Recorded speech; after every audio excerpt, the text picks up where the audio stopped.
Hello, hopefully you enjoyed this upcoming performance from National eTheatr. If you do, well, all of the artists taking part in this project, writers, directors, and actors, are self-employed and currently unemployed thanks to the coronavirus outbreak here in the UK. And so if you want to support them, you can do so by visiting the links, which will be in the description below the video, and you can donate as little or as much as you want to and feel able to. That money will all be distributed evenly among all the artists taking part. If you can't do that, at the very least, we'd love you to be able to share the videos on your social media accounts, on Facebook, on Twitter, with a friend who might be missing their weekly trip to the theatre. Anyone you think might enjoy it, that is also a massive help. You can follow the project and be alerted to any upcoming videos by following the channel, which you can do so up above, or you can follow us on Twitter on @National eTheatr. Thank you for watching, and sit back now and enjoy the show.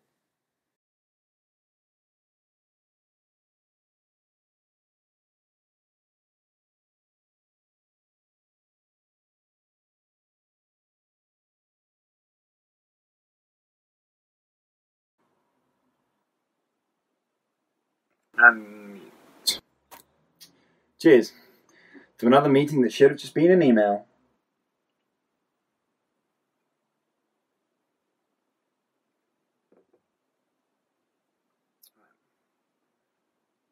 Flag this. That is not urgent. Send that to Sarah. She can deal with that particular fire. Spam. Yeah. Forward that. 6 down. 37 left to go. And a happy Friday to me. Christ, it's already that late. Oh, I'm mute. Hello? Ah, yeah, sorry there. That was my apologies. Yeah, Anish, go ahead. No, the connection just dropped there. I beg your pardon?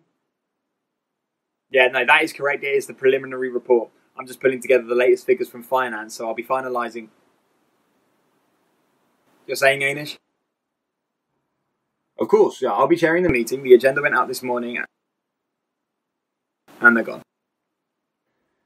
Great.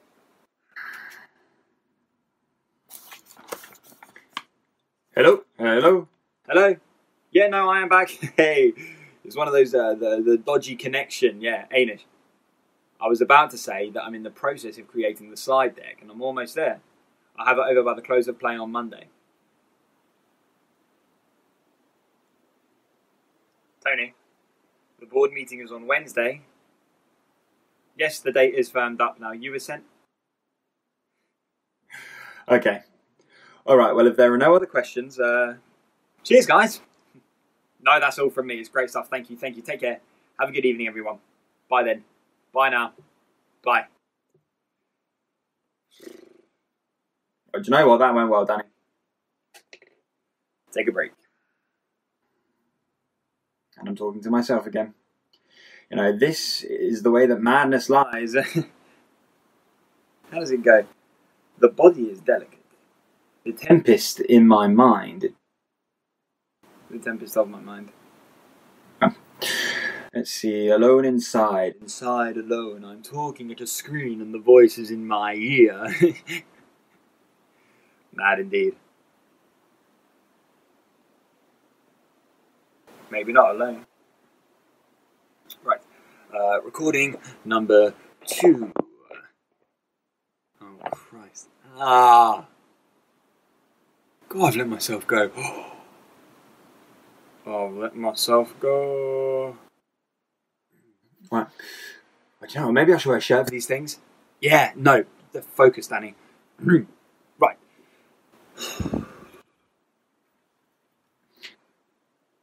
So we're coming to the end of day 9 of quarantine. It's been a journey. I had a dream last night that I was in this restaurant and nobody else was there, save for this fat cat curled up on the table. It just slept while I wandered around the place, and it looked like they just finished cleaning up, like they'd had this big event on, but they'd finished tidying up a few minutes before I got there. So I called out for somebody, anybody really, and no one replied. So I just woke up.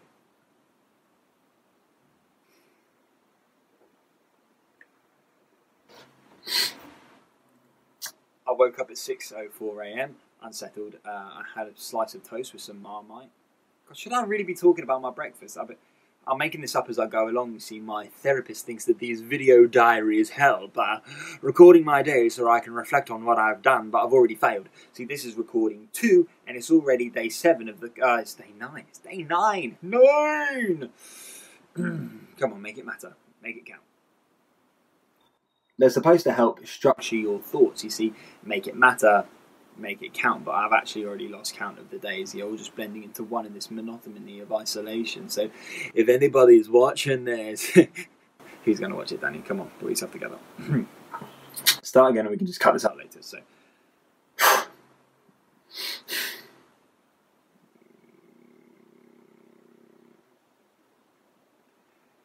it's day 7, it's day 9, it's day 9.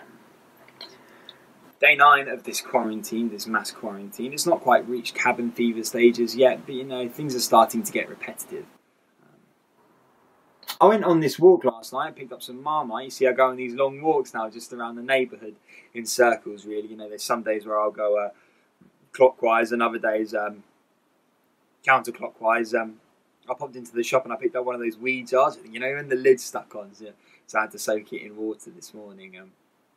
And that's what I had for breakfast, you know. I had some toast with Marmite and a cup of tea. Then I put on a wash and I mopped the floor. Oh, and then I left some rice to soak in a pot for later.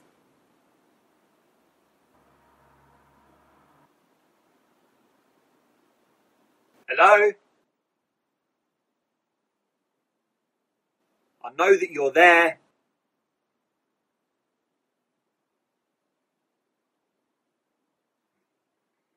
And then there's this, well, I don't know if it's real, but I have a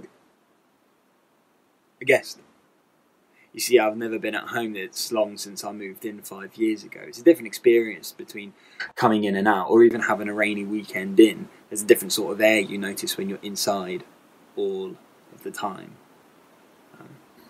And it's a converted flat in an old Victorian house that almost groans as it settles in for the night. You know, I can hear the neighbours sneeze when it's quiet enough, and that's what I thought it was at first. You know, I thought that it was them moving around. You know, we're all at home these days, so I chalked it up as this house suddenly bursting and buzzing with life, and it's kind of unsure on how to contain it, you know. So there's been more creaks and cracks than I can count for, or that I even really cared to notice in my solitude.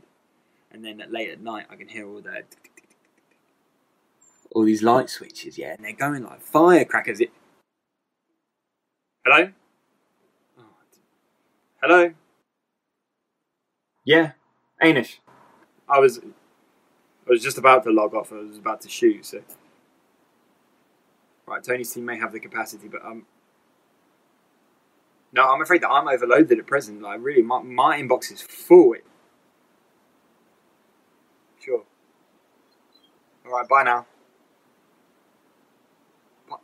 Yeah, it's nice. CC me into... Thank you.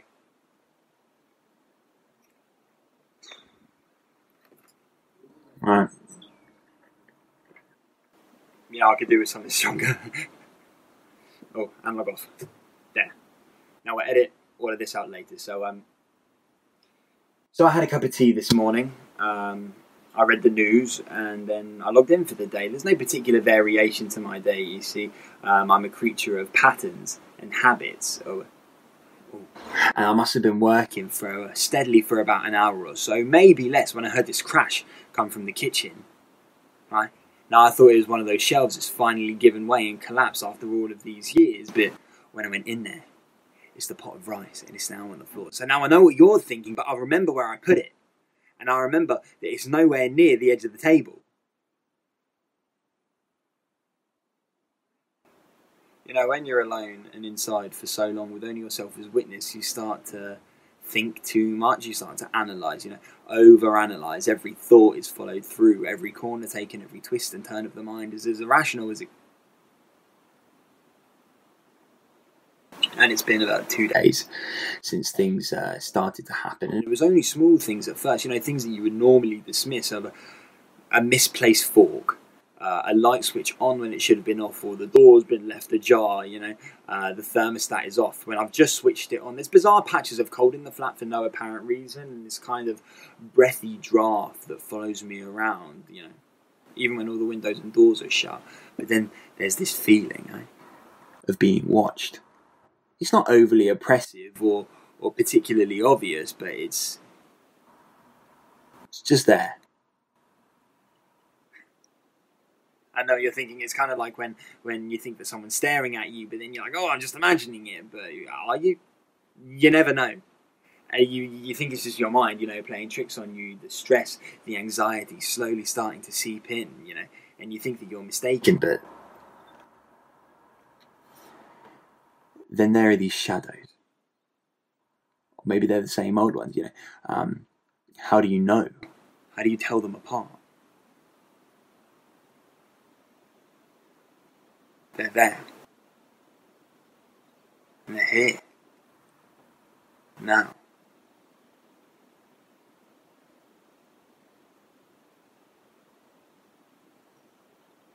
So I looked it up. I looked it up because, I thought that I can't be the only one. So, there are all these stories online, people who are in their homes, they're now retired, so they spend ages in isolation all by themselves. So I spent hours. For goodness sake. Yes. Yeah, Tony, I'm fine. No, the phone just startled me. I've only just logged off, so... Aina said that. I didn't know. The man who likes to feel important. It's all very stressful. Sure. Okay then, cheers. Bye-bye. Idiot. You see, this is what happens when you strip the work down to just essentials. You're left with all of these self-important people just floundering in their homes with nothing to do. No authority to flaunt, Yeah, it makes you feel sad in a way, this mass loss of purpose.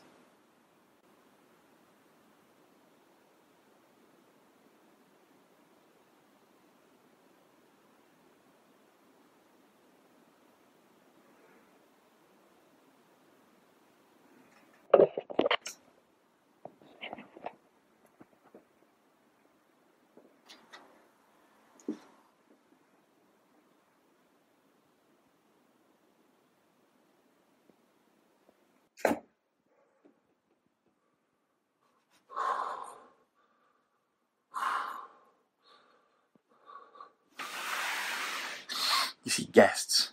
It was my grandmother, she used to call them guests. She came over from Eastern Europe after the war, and she brought over all of these peculiar superstitions with her, Odd woman. Stern, but she was curious about us, the children, interested. I remember that she used to smell like lemons and those moth sachet things. And she always used to ask me, Danny, what do you see? And now that didn't matter if I was looking at a spoon or the sky. She always asked me what I saw, as if she saw something else, something more. But she never said. She just smiled this wistful sort of smile of someone who knows that there's something special, but they want to keep it for themselves. And I think that she wanted someone a bit more, or I think that she hoped for someone a bit more like her, a bit less like us, her family. She lived this grand life before the war, a life of privilege and fine things, and then she married my grandfather, who's a farmer. How would you feel, Danny, if you woke up in a world that you could see, but it couldn't see you?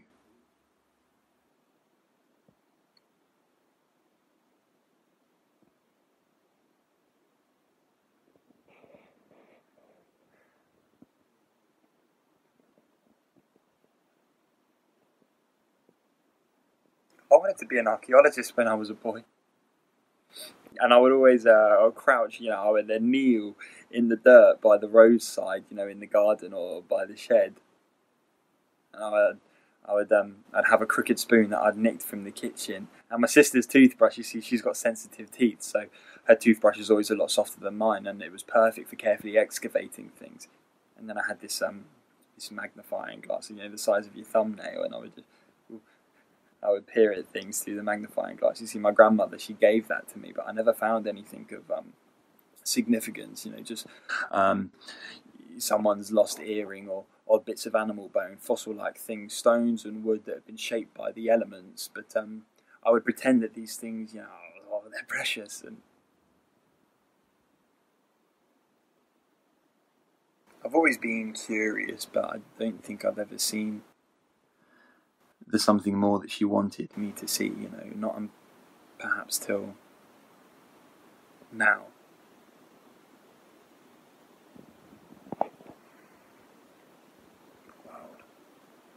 Yeah, it's the world, because the world is too much too full right now, you know, and there's nothing to. Everyone is kind of just moving apart. There is nothing to pull us together.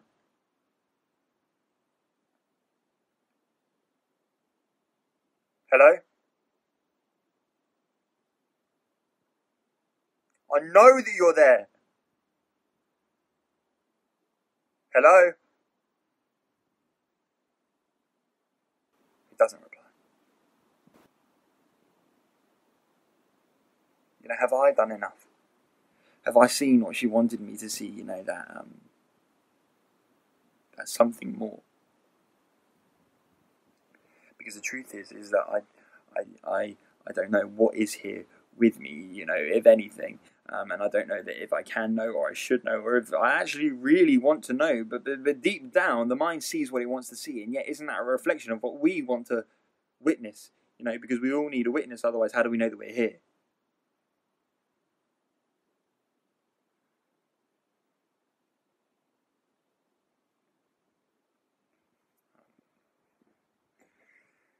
Right. Well, we should.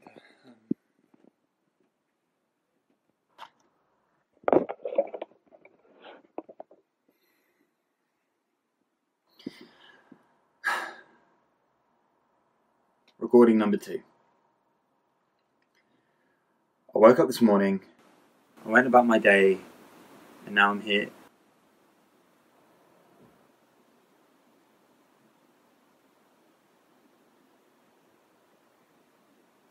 And now I'm here with you.